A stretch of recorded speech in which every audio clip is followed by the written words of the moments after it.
O sa amin sa sitio, minsan sa Occidental, ug sa naman nagtanaw ka nato karon pinaagi sa Facebook page ug YouTube channel sa AONC. Maayong adlaw, kumusta? Pizza 9 ng bulan sa Disyembre 2025 para sa pinakaulahing balitang asenso. This is Ozamis Today.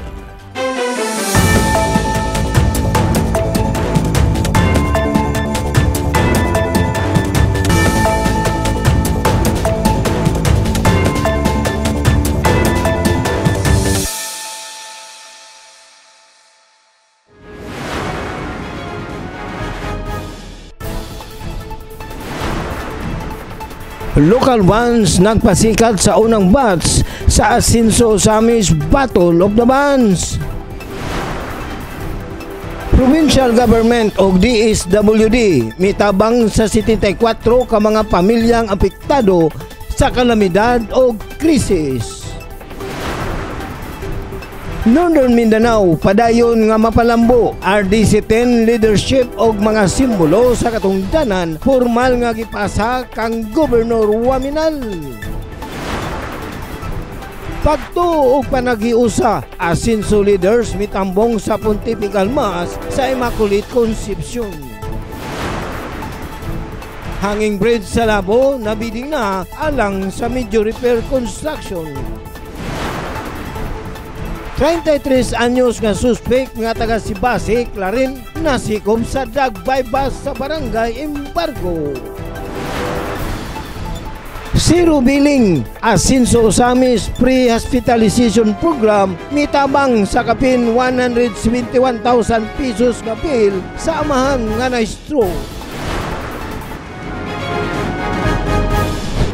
Dazil Humuatikson, aniya ang maritalye.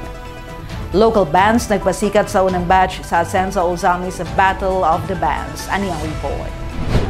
Malampusong napahigayon ang first batch sa Asenso Ozamis Battle of the Bands ay Christmas Spectacular nga gipahigayon sa Asenso Ozamis Wellness Park adlong Lunes, Disyembre 8, 2025 ug pagahimuon pag-usab sa Disyembre 21 ug 28, 2025. Diin nagtapok ang talento sa katawhan gikan sa Misamis Occidental ug silingang mga probinsya. Sa unang batch sa kompetisyon, mipakita sa ilang kahanas ang unom ka mga banda nga naglakip sa Neon Anthem, Eco Pulse, Playground, Coffee Break, Cancel Good Drive ug Schoolyard Session nga nagpainit sa entablado pinaagi sa ilang kaugalingong estilo ug musika.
Kini gi-judge sa mga respetado ug batikan nga mga judges. Alex Manggubat, iladong lead guitarist sa Ozamis, DepEd teacher, solo guitar instructor, composer, arranger ug usa ka maestro sa blues, rock, reggae ug classical guitar. Ket Ian C. Cotales, usa ka maestro sa musika nga adunay Bachelor of Arts in English Language Teaching, diploma in choral pedagogy ug miyembro sa Asian Masters Choral Class 2017. Siya ang music director sa Oksat nga bag-o lang nakadaog sa Perangat Festival ni atong Nobyembre 8, 2025. Ug Mr. Janelle Guangco, Education Program Supervisor sa Music, Arts, PE and Health sa DepEd Ozamis City. Usa ka music education advocate, digital music mixing enthusiast, percussionist, drummer, trumpeter o composer sa Ozamis City Division HIM. Nakita usab ang suporta sa mga opisyal sa Dakbayan at tulos sa maong kalihukan, lakip na sila City Councilor Dinky Suizo, City Councilor Juanito Junjun B. Sakin Jr. ug SK Federation President ug City Councilor John Fel Duhay Lungsod. Sa mensahe ni Councilor Junjun Sakin, iyang gipasiugda nga ang maong Battle of the Bands gihimo isip halad sa kapistahan sa mahal nga berhen sa Immaculada Concepcion ug gininahimong posible tungod sa ligon nga panighuusa sa Team Ascenso. Malingaw tang tanan tungod kay kini nga Battle of the Band gihalad nato sa kapistahan sa atong mahal nga berhen sa Immaculada Concepcion.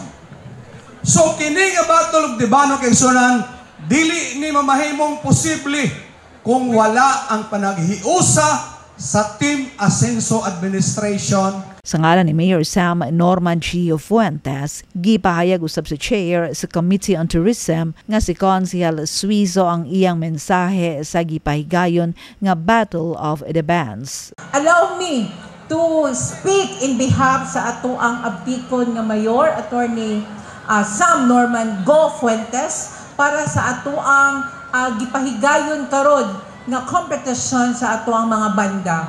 Ang inyong mahinumduman, we will always make sure nga ang ato ang kapistahan usa sa mga pinaka-solemn. That is why we have prepared for you a simple but meaningful celebration, not only on the feast of our mahal nga patron ng Immaculada Concepcion, but also in celebrating the entire season of Christmas sa ato ang syudad. Gipatinaw sab niya kung nganong wala mag-andam ang dakbayan sa Ozamis ug daghang makalihukan alang sa kapistahan sa mahal nga berhen. Makaingon pa nga nganong wala man ga-prepare ang Ozamis og long line of activities para sa fiesta. In fact, si December 8 nga pinaka-finale unta sa kapiestahan atong gihimo og kick-off na activity para sa long weeks nato, mga 3 weeks or 1 month celebration from the fiesta up to sa ato ang kanang Christmas celebrations. So kining ato ang stage nga ato ang gitindugan karon, we'll be having different of activities in line sa atong Christmas season, and with the effort, of course, dili pwede nga dili i-mention ang ato ang city tourism nga naningkamot gyud nga inani mamuloknon og mabibo nga atong wellness park in the person of Sir Jaime Tubada. Gihimo usab kining kompetisyon aron suportahan ang nagkalaiyang local bands ug mapalambo ang ilang talento ug kahanas. With this nato nga celebration, this is just our way of kanabitong giving importance nga ang atong mga local talents nga instead of hiring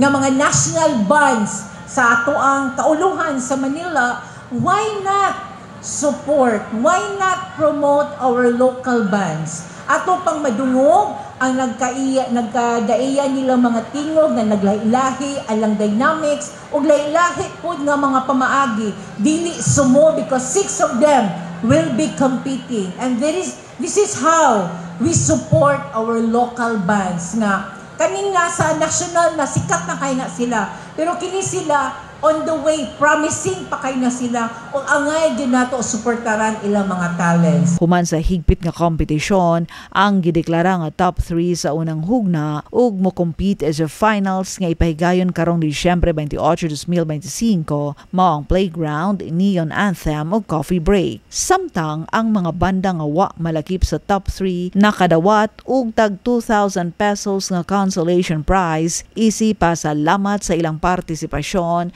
ug kontribusyon sa pagpalambo sa lokal nga musikang Ozamis-non. Ang Asensa Ozamis Battle of the Bands nagpadayon isip usa ka dakong plataporma sa pagdiskubre ug pagsuporta sa talento sa katawhan ug sa kahinungdanong bahin sa Christmas celebration sa Dakbayan. Provincial Government o DSWD mitabang sa 64 ka mga pamilyang apektado sa kalamidad o krisis. Yatuan tutukan ni Leoncio Medallo ang mga balita. Ania ang iyang report. Uban sa hingpit nga suporta ni Governor Henry A. Suaminal, Vice Governor Rowena Gutierrez og sa provincial government kauban ang Department of Social Welfare and Development Office kundi DSWD gipahigayon adlong Biyernes, Disyembre 5 ning tuiga sa Asenso, Misamis Occidental Sports and Cultural Center, Capitol Orquitas City ang distribution of financial of relief assistance for families and individuals in crisis situations. Ang mga benepisyaryo sa maong distribution naglakip sa 74 ka mga pamilya nga naapektuhan og biktima sa sunog, bagyo, mga panimalay nga natumbahan og kahoy ug uban pang pamilya o individual sa tibuok Misamis Occidental nga apektado sa nagkalain-laing crisis ug kalamidad.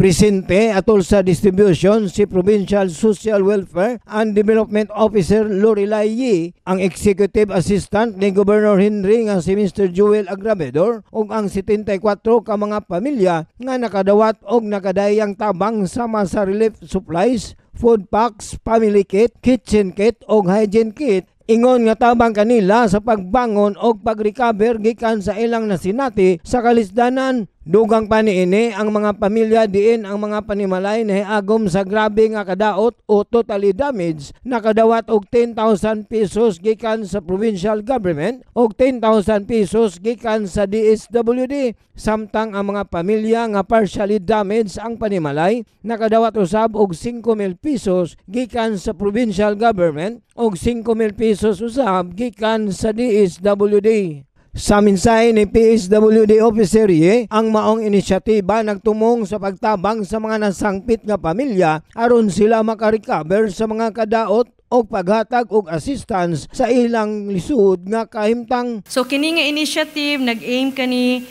para pagtabang sa inyo nga makarecover sa mga damages nga na-incur atong panahona, no, and to provide assistance during your difficult circumstances. Gidugang pa niya nga pinaagi sa maong inisyatiba na pakita ang maayong pagatiman o praktikal nga pagtabang sa provincial government. Kaabag ang DSWD nga nagpalambo sa sosyal nga kayuhan, kalig-on o kalambuan, pinaagi sa pagtubag sa diha-diha nga mga panginahanglanon o pagtabang sa mga individual o pamilya nga makabangon gikan sa krisis. Samtang sa minsay ni Governor Henry nga gipaabot pinaagi sa iyang executive assistant nga si Mr. Joel Agravador, iyang ipahinumdum ang pagpasalamat nga bisan sa traedya walay kinabuhi nga nakalas. Ingon gani sila mas maayo pa ganit makawatan kaysa lang masunugan, no? Pero on the brighter side, I heard na wala mang yud na murag na nakalas o kinabuhi, no? Kanang atong pondo, kwarta, savings, tanan investment sa itong balay, makitaan naman nato na balik, no? Pinaagi sa itong pagkakugi, bisan unsa nakalisod, pero blessed lang gyapon ta on the other side, kay bisan isa sa itong pamilya, wala gyud na namatay, no? Or nahimog biktima. Pinaagi sa maong inisyatiba, gipakita pag-usab sa provincial nga panggobyerno ubos sa pagpanguna ni Governor Henry A. Suaminal, kauban ang makanunayong pag-abag nila Kong Segundo Sancho Fernando Ando Waminal, Kong Asinso Attorney Henry Indy Waminal Jr., Mayor Sam Norman J. Puentes og DSWD, ang Asinso Brand of Service, uban sa tumong nga walay pamilya ang mabiyaan sa panahon sa kalisod o krisis ug ang matag usa kanila makabangon gikan sa ilang pinakalisod nga kahimtang. Alang sa Usamis Today, ako si Leoncio Medallo. Salamat Leoncio. Northern Mindanao padayon nga mapalambo RDC-10 leadership ug mga simbolo sa katungdanan formal nga ipasa kang Governor Waminal. Ania ang report.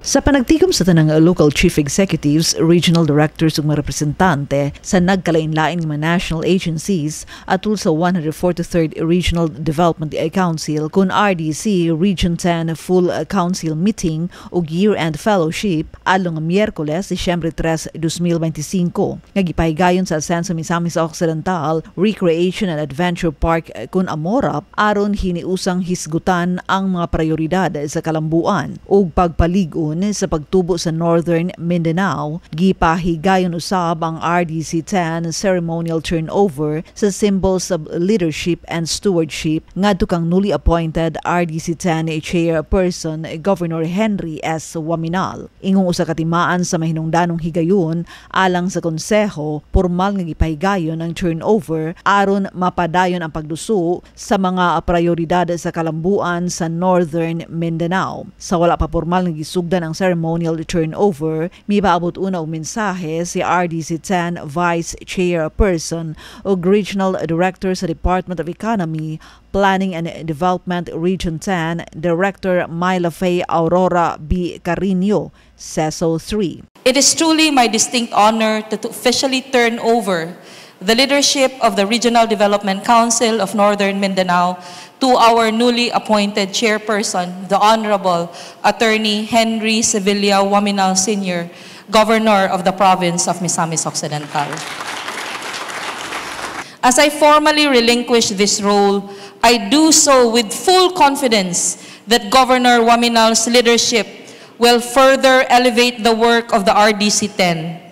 His proven commitment to public service, strong development orientation, and track record in local governance position him well to guide the Council in addressing emerging challenges and harnessing new opportunities for Northern Mindanao. Unang i-turn over ang RDC banner nga kang Governor Henry isip simbolo sa panagiusa ug nahiusang pagkainila sa konseho nga naghulagway sa nahiusang pananaw sa rehiyon, mga tinguha sa kalambuan ug padayon nga partnership tali sa gobyerno, pribadong sektor ug civil society alang sa inklusibo ug malungtarong pagtubo sa rehiyon. Sunod gipasa ngadto sa gobernador ang RDC-10 Manual of Operations nga gitugyan kaniya isip pangunang tinubdan o giya sa operasyon sa konseho. Diin nakalatid ang statutory framework, mga lagda og responsibilidad ug mekanismo sa paghimo og desisyon aron masiguro nga ang tanang proseso magpabiling transparent, nagiyahan sa prinsipyo ug nahiangay sa nasudnon og regional nga mga prioridad. Gihatag usab kang Gov Henry ang RDC-10 gavel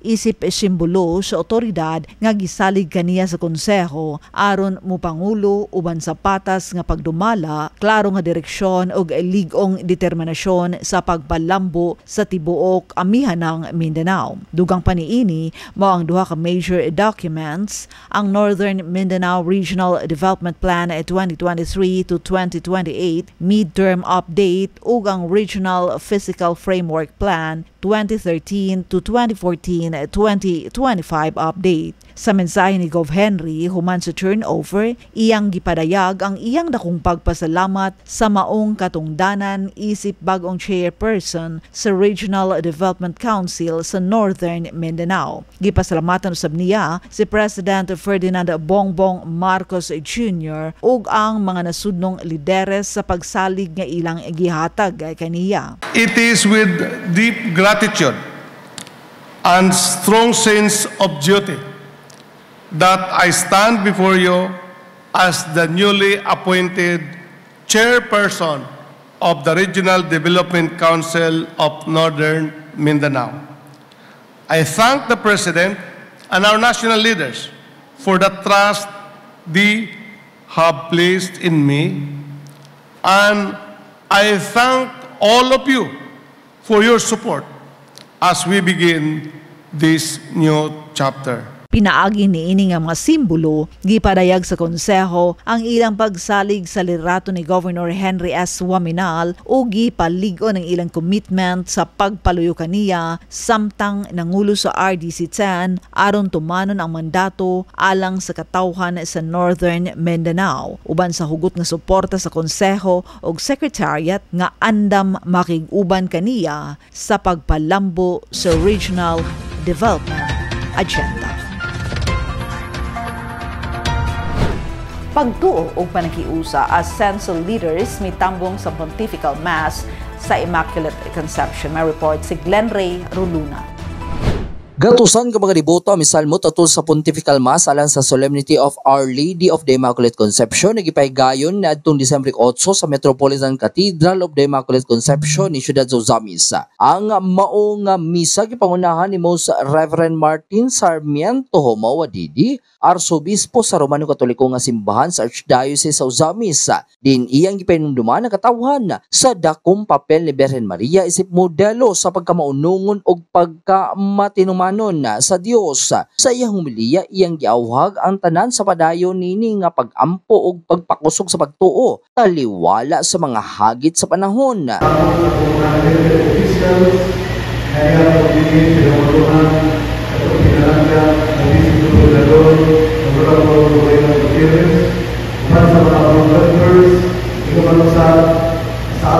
Mitambong sa mong solemneng selebrasyon ang mga opisyal sa probinsya sa Misamis Occidental. Sa pagpangulo ni Governor Henry S. Waminal, anaa si Vice Governor Rowena Wing Gutierrez ug mga board members. Ana usab suporta sa lokal na pagamahanan sa Ozamis ubos sa kanunay Ascenso Ozamis Administration ni Mayor Sam Norman Gofuentes, anaa si Vice Mayor Simplicia Bibineri ug mga konsyales din Dakbayan. Ang presensya sa mga opisyalis nagapakita sa ilang pagtinabangay sa simbahan o pag-ila sa reliyosong tradisyon nga nagiusa sa katawan sa Ozamis o sa tibuok Archdiocese. Alang sa Ozamis Today, kini si Glenn Ray Runa. Salamat Glenn. Hanging bridge sa Labo na bidding na alang sa major repair construction. May report si Adon Vicena.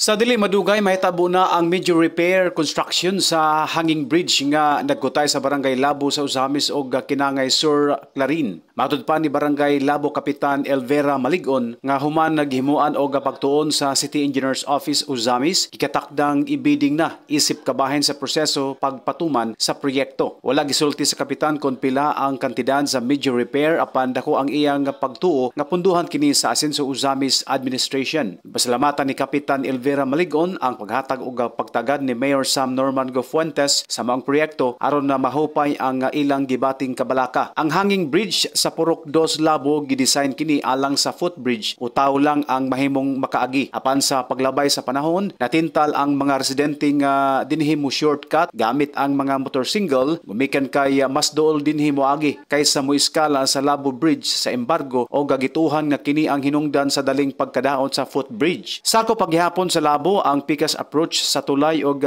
kilometro pa ang gilayon ay o maabot ang mga barangay nga sakop sa lungsod sa Clarin sama sa barangay Kabungaan, Kinangay Sur, Kinangay Norte, Gatadako ug uban pang mga barangay sa maong lungsod. Busa ubay-ubay ang bulog sa mga residente nga moagi padulong mo eskwela, trabaho ug sa bisan unsang katuyuan sa sentrong bahin sa Ozamis ug vice versa. Katong giguba na dito bitaw, giguba ang harang.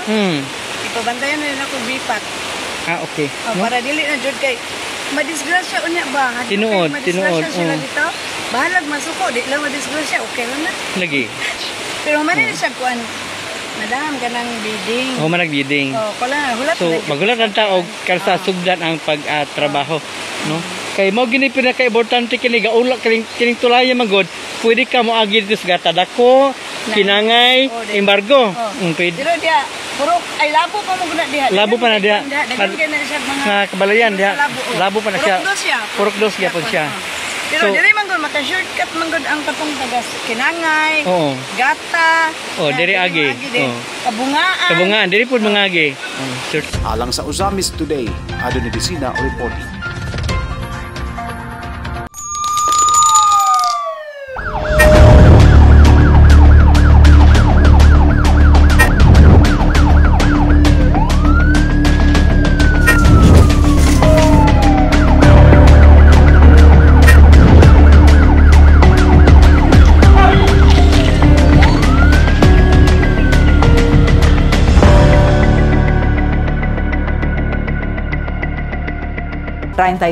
anyos nga suspect nga taga Sibasi Clarin na sikop sa drug buy-bust sa barangay Embargo. Ani ang report ni Angela Quirante.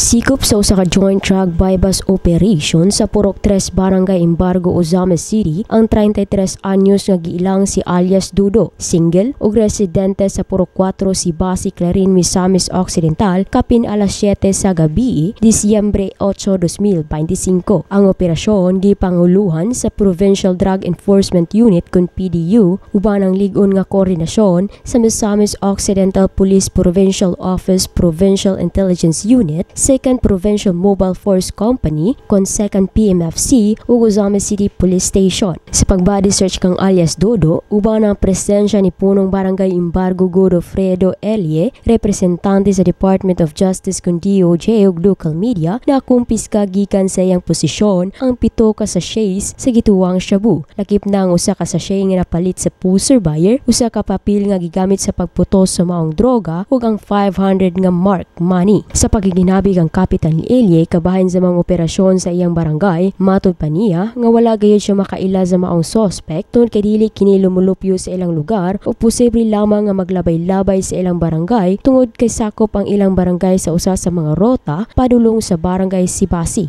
Nakaila ka ni kapitan? Wala ko kaila ni. Makakaila. Man taga diri. Dili ni taga diri. Mag-agi-agi lang ni siya diri tingali pirmi kay tuwaman sa Sibasi mulambay mo gid siya diri. Kidugang pa niya nga kini ang unang higayon nga adunay buy-bust operation nga gihimo sa ilang barangay. Pero naikurat lang kani nga first time ni nahitabo diri nga dunay buy-bust. Kanino pa? Wala ko sukad na ka kuno buy-bust diri sa Barangay Embargo. Sa pagkakaroon ng sospetsado, anaa sa kustudiya sa Ozames City Police Station, samtang giandam ang tukmang kaso batok kaniya ubos sa Republic Act 9165 o Comprehensive Dangerous Drugs Act of 2002. Ang kalampusan sa mga operasyon nagpakita sa padayon nga determinasyon sa PDEU, kapulisan sa Ozames ubos sa direktiba ni OIC Chief of Police Lieutenant Colonel Harvey S. Abellanosa o kauban ang mga nagkadayang unit sa paghimo og aktibong aksyon batok sa illegal nga droga, ingon man ang makanunayon ug hugot nga suporta sa Asenso Ozames Administration nga gipanguluhan ni Mayor Sam Norman G. Fuentes aron mapaligon ang kahusay ug kalinaw sa dakbayan. Alang sa Uzamis Today, ako si Angela Quirante.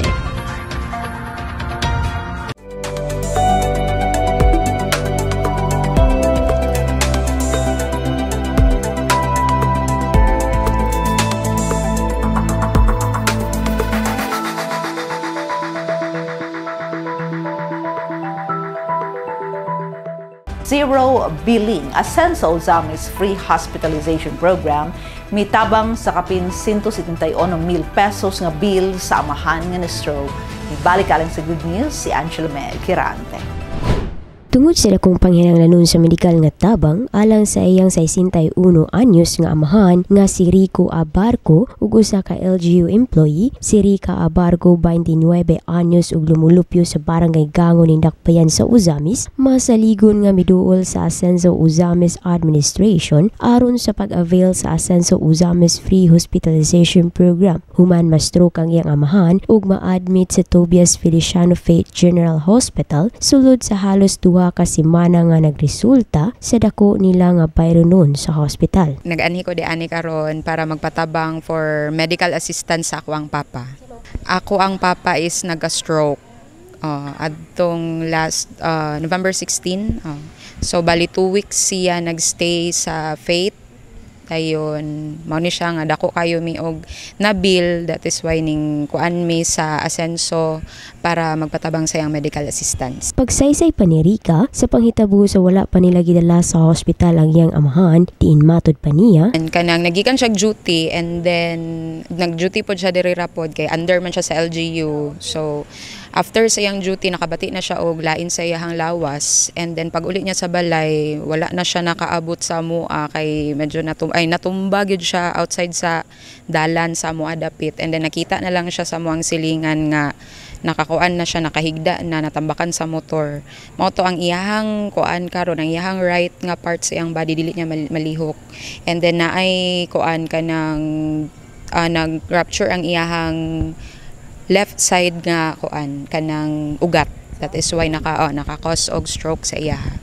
Sumala ni Rica ang iyang amahan piskay ang panglawas samtang nag-duty kini. Apan kalit lang kini giatake ug dakong katingala sa ilang pamilya nga bisan sa pagka-athletics sa iyang amahan wala nila damha ang maong kalit nga panghitabo.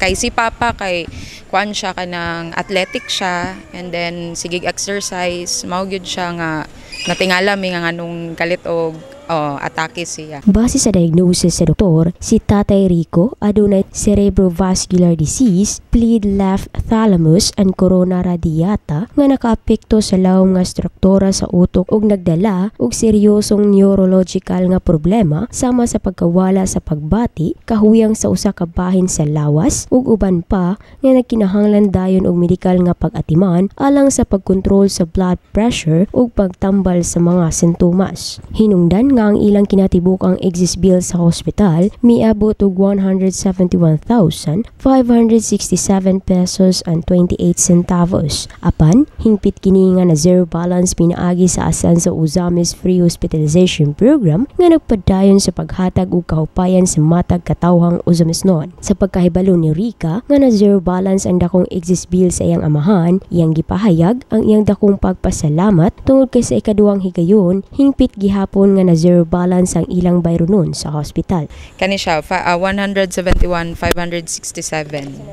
na zero balance. Actually kanang makatambok kayo sa heart kay adtong murag di lang na ako ma-recall kung kano sa patong nga date nga ako apong mama na admit, and then na zero pod ang kuan, na zero bill pod ang nahatag nilang Team Asenso. Then up until now nga si Papa na pod ang na-admit, na zero gihapon ang bill sa kuan. Butyag pa niya nga bisan sa kadako sa ilang bill sa hospital, wala gayud sila gipakya sa Team Asenso, ilabi na sa pagpanguna ni Governor Henry S. Waminal, uban ang padayon nga suporta ni 2nd District Congressman Sancho Fernando Ando F. Waminal, Asenso Pinoy Congressman Attorney Henry Andy F. Waminal Jr. ug ang maayong pagdumala ni Mayor Sam Norman G. Fuentes nga magpadayon ang maong programa nga naghatag dakong tabang sa ilang pamilya. Wala gyud mi gi-fail sa Team Asenso, especially ni Governor Henry, ni Congressman Ando, and then ni Mayor Sam gyud. Grabe jud ang ilahang gihatag, dako jud kayo ni nga kuan kanang blessing sa amo ang pamilya. Dugang panghinaot ni Rica kabahin sa maong programa sa Team Asenso nang magpadayon kay dako kay siya nga tabang, dili lang sa amo ang kuan kanang mga capable unta. Dako kay siya katabang samot na how much more katong mga tawo nga incapable bitaw sa pagkuan kanang pagpangitag kwarta. Yes, maunang as in dili unta maundang ang pagsuporta sa mga tawo para ang Team Asenso magpadayon jud og kuan kanang magpadayon sa ilang project kay wala gyud ta na kuan, wala gyud ta na zero sa mga kuan karon sa mga activities nga ilahang gipanghatag. Kita gyud tanan ang nagkuan kanang nag-enjoy. Naka-benepisyo gyud tang tanan. Alang sa Ozamis Today, ako si Angela May Quirante. Salamat me ang Ozamis Today at kanato yung serbisyo publiko sa kanunay Asenso Ozamis Administration pinaagi sa Asenso Ozamis News Channel ubos sa pagdumala ni Mayor Attorney Sam Norman and Chief Fuentes. Alang sa mga impormasyon, please like our official Facebook pages, Sam Norman Fuentes, Attorney Indy Waminal, Kong Ando Waminal, ug Asenso Ozamis News Channel. Please subscribe to the official AONC YouTube channel. Sa ngalan sa kitulukang AONC team, Leoncio Medalio, Adoni Dicena, June Purgatorio, Ares Carpio, Kim Tangaro, Macjul Malinis, Mary Melody Reyes, Angela Kerate, Mary Ann Lumapas, Xander Dalid, ug si Glenroy Ruluna sa Misamis News Network. Ako si Dazzle Motikson. Daghang salamat. Kanunay, Asenso Ozamis, padayon Asenso Segundo Distrito, Asenso Misamis Occidental, Asenso Pinoy.